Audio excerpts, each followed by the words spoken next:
नमस्कार नांदेडकर, आज जिल्हाधिकारी कार्यालयावर आलेले आहोत। बेमुदत महसूल कर्मचाऱ्याचे आंदोलन चालू आहे। आज महसूल कर्मचाऱ्याचे अध्यक्ष आहेत।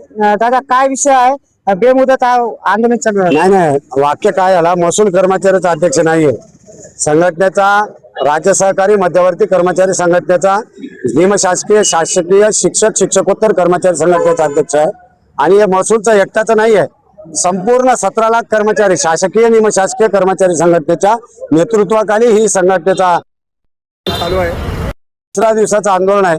दोनही दिवस आमच्या सोबत सरकारनं चर्चा, पण त्या चर्चेतून फार काय निष्पन्न झालेली नाही आणि फार काय धोरणात्मक चर्चा झालेली नाही, म्हणून आजही तिसरा दिवस ही संप कायम।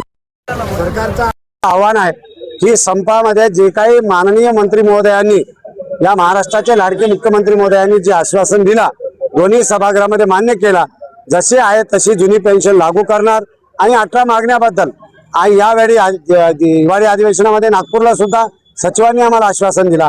या आश्वासनाचं त्यांनी पूर्तता करावा, शासन निर्णय काढावा, अन्यथा हे बेमुदत संप 54 दिवसाचा नाही 100 दिवसाचा सुद्धा चालू शकेल, असं या कर्मचाऱ्यांची भावना आहे। आणि या कर्मचाऱ्यांच्या भावना त्यांनी लवकरात लवकर समजून घ्यायला पाहिजे। एवढा उन्हाचा तडाखा आहे, वरून सुद्धा सावली सुद्धा नाही, शासनाचे काय कसे डोळे उघडते? हे बघा, या सकाळी या सभागृहामध्ये ठराव झाला, या उन्हामध्ये माझा एखाद्या पदाधिकारी कर्मचारी दगावला, शासनावर मनुष्यवधाचा गुन्हा दाखल व्हायला पाहिजे। शासन जबाबदारी आहे आम्हाला उन्हात आणायचा, आणि शासनाला आम्हाला मारायचं आहे ना, आम्हाला तारायचं नाही। शासनाला तारायचं असला असता तर संप रस्त्यावर उतरायचं वेळ चालू नसता। या उन्हात आमचा परीक्षा त्यांना बघायचं आहे, आम्हाला मारायचं आहे। शासनाची कुटील नीती आहे, ही नीती आहे। जर एखाद्या माणसाचं बलिदान होत असेल, 17 लाख कर्मचाऱ्यांचा उद्धार होत असेल, माझ्यासारखा एखादा पदाधिकारी मेला तरी चालेल, सरकार तेव्हा तरी जागा येईल। कारण तुम्हाला सांगतो, काल एका माझ्या मित्रानं नगर जिल्ह्यामधून रक्ताचा पत्र माननीय मुख्यमंत्री महोदयाच्या नावानं रक्ताच्या स्वतःच्या रक्तानं पत्र लिहून पाठवला।